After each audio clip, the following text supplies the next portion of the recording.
Last class में हम लोगों ने न्यूलैंड ऑक्टेट रूल पढ़ा था और न्यूलैंड ऑक्टेट रूल में हम लोगों ने क्या पढ़ा था कि जो एलिमेंट्स होते हैं अगर हम उनको इंक्रीजिंग ऑर्डर में रखेंगे, एटॉमिक वेट के इंक्रीजिंग ऑर्डर में रखेंगे तो एट्थ एलिमेंट वही प्रॉपर्टी शो करता था जो फर्स्ट एलिमेंट शो करता था। फॉर एग्जांपल जैसे lithium, beryllium, boron, carbon, nitrogen, oxygen, fluorine. और इसी के नीचे next element sodium, magnesium, aluminium, silicon, phosphorus, sulphur, chlorine.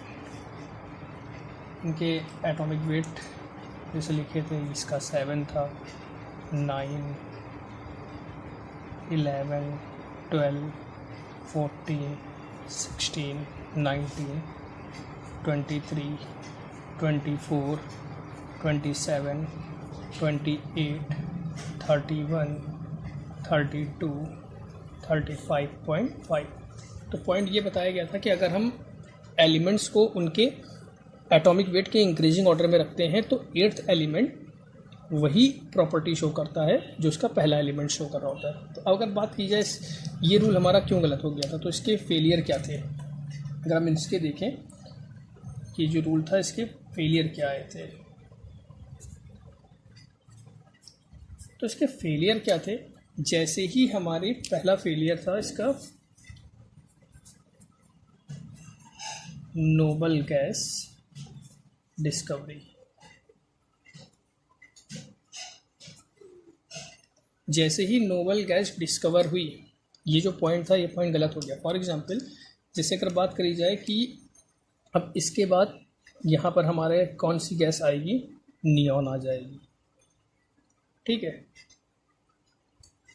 यहाँ पर ऑर्गन आ जाएगा। तो जैसे हमारा ये रूल था, ऑक्टेट रूल था, तो यहाँ पर अब देखा जाएगा तो एट्थ एलिमेंट कौन सा पड़ जाएगा, 1, 2, 3, 4, 5, 6, 7, 8। पॉइंट इसमें ये कह रहा था एट्थ एलिमेंट वही प्रॉपर्टी शो करता है जो इसका फर्स्ट करता है, तो लिथियम नियॉन के प्रॉपर्टी शो नहीं करता है, ठीक है। इसी तरह अगर हम इसकी बात करें तो यहाँ पर हमारा नेक्स्ट एलिमेंट कौन सा आ जाएगा, ऑर्गन आ जाएगा, ठीक है। तो ये इनकी प्रॉपर्टी शो नहीं करता। अब कहा जाए कि ये रूल अगर गलत हो गया ऑक्टेट, तो इसकी जगह हम इसको 9th रूल कह सकते थे। तो 9th रूल भी इसको नहीं कह सकते थे, इसका एक दूसरा भी कारण था, डिस्कवरी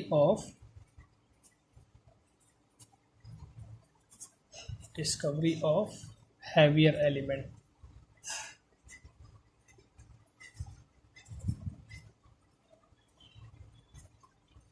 क्योंकि ये जो रूल होता था, ये रूल हमारा लाइटर एलिमेंट के लिए अप्लाई होता था, कैल्शियम तक अप्लाई होता था।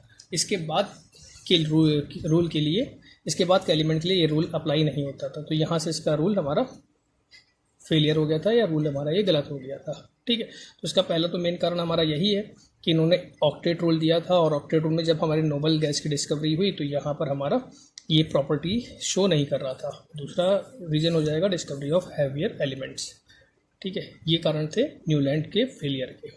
अब इसके बाद हमारा कौन सा लॉ आया था, इसके बाद 2 लॉ थे, एक लोथर मेयर थे और एक मेंडलीव।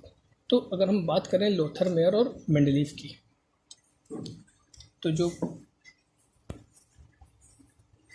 लोथर मेयर और दिमेत्री मेंडलीव,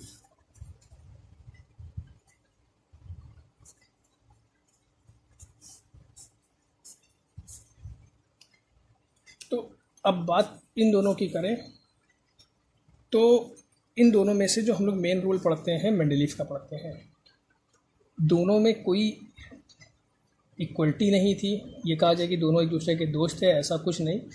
ये रशिया से थे, ये जर्मन से थे। हुआ क्या था, इन दोनों की जो डिस्कवरी थी, जब दोनों ने अपनी डिस्कवरी थी तो इनकी डिस्कवरी एकदम सेम मैच हुई थी। लेकिन जो पहले जो इसको पब्लिश हो गया था, पब्लिश मेंडलीव ने किया था, इसलिए हम लोग जो पढ़ते हैं वो मेंडलीव की पीरियोडिक टेबल पढ़ते हैं, ठीक है। इनकी और इनकी प्रॉपर्टीज़ जो इन्होंने जो डिस्कवरी आगे की थी वो दोनों सेम थी, दोनों मैच कर रही थी। लेकिन पब्लिश पहले इन्होंने किया था, इसलिए हम इनको पढ़ते हैं। इन्होंने ग्राफ से समझाया था, इन्होंने टेबल से समझाया था, ठीक है। लेकिन हम लोग यूज़ कौन सी करते हैं? मेंडलीव की। तो अब अगर हम बात करें कि ये लोथर मेयर ने क्या पॉइंट दिए थे, इन्होंने जो भी एलिमेंट्स को रखा था, अरेंज किया था, वो बाय ग्राफ अरेंज किया था। इन्होंने क्या किया था, जो एलिमेंट्स थे, एटम्स थे, उनके एटॉमिक वॉल्यूम और एटॉमिक वेट के बीच एक ग्राफ प्लॉट किया था, ठीक है। ग्राफ प्लॉट करके इन्होंने जो एलिमेंट्स हैं उनकी प्रॉपर्टीज़ को शो किया। कैसे इन्होंने किया देखते हैं। इन्होंने क्या बताया,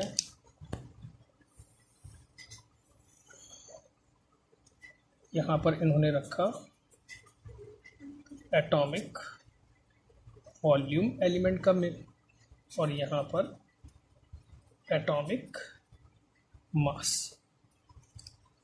तो इन्होंने देखा क्या, जब इन्होंने किसी एटम का एटॉमिक वॉल्यूम और एटॉमिक मास जब मेज़र किया, तो उन्होंने देखा कि एक एलिमेंट जैसे सोडियम मान लो यहाँ आ रहा है, पोटेशियम ये आ रहा है, ये कोई और एलिमेंट आ रहा है। इसी के बाद यहाँ हमारा आ रहा है मैग्नीशियम आ रहा है, यहाँ पर कैल्शियम आ रहा है, यहाँ बेरिलियम आ रहा है, इसी तरह ये हमारा फ्लोरीन आ रहा है, क्लोरीन आ रहा है, ब्रोमीन आ रहा है। तो अगर हम यहाँ पर ग्राफ को देखें तो कुछ ग्राफ हमको इस टाइप से मिला।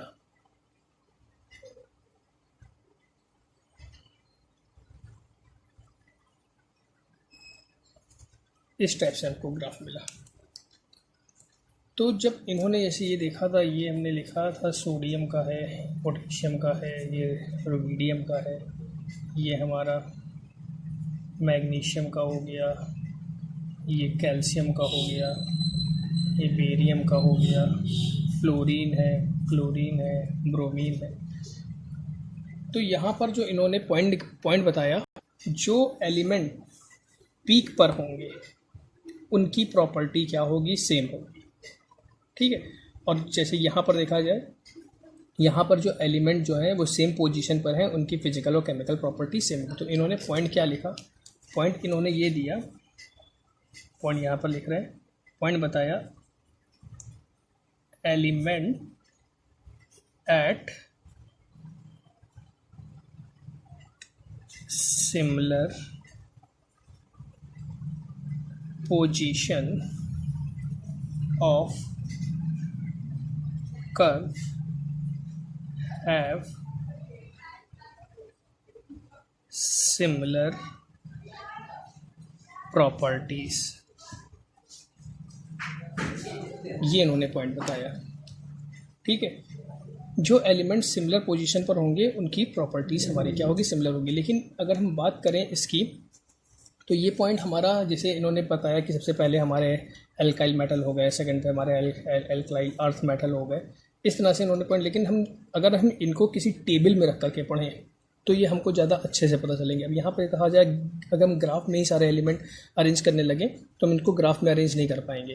जैसे ये तो हमने एक रे डायग्राम बनाया है, इसका हम आपको एक्चुअल ग्राफ दिखाते हैं कि इसका ग्राफ कैसा है। जैसे ये है लोथर मेयर का ग्राफ। तो यहाँ पर देखा जाए, ये सोडियम है, ये पोटेशियम है, रुबिडियम है, फिर यहाँ पर हमारा मैग्नीशियम आ रहा है, कैल्शियम आ रहा है, बेरियम आ रहा है, फिर लास्ट में हमारा जो हमने लिखे थे क्लोरीन, ब्रोमीन, आयोडीन, वो इसमें शो किए गए। तो यहाँ पे एक ग्राफ इस तरह से शो। अब अगर हम इस ग्राफ में ही सारे एलिमेंट को अरेंज करें तो हमको इसको स्टडी करना बहुत मुश्किल हो जाएगा। इसलिए जो हम लोग पीरियोडिक टेबल पढ़ते हैं वो हम लोग पढ़ते हैं मेंडलीव की पढ़ते हैं। दोनों की प्रॉपर्टीज़, जो लोथर मेयर और जो मेंडलीव थे, इन दोनों की प्रॉपर्टीज़ हमारी क्या थी? डिस्कवरी इन दोनों की सेम थी, लेकिन पब्लिश पहले मेंडलीव ने किया था, इसलिए हम लोग मेंडलीव। और दूसरी चीज़, इन्होंने ग्राफ थ्रू समझाया था, उन्होंने टेबल थ्रू समझाया, और टेबल में हमें ज़्यादा अच्छा समझ में आया था, ठीक है। तो ये था हमारा लोथर मेयर का ग्राफ।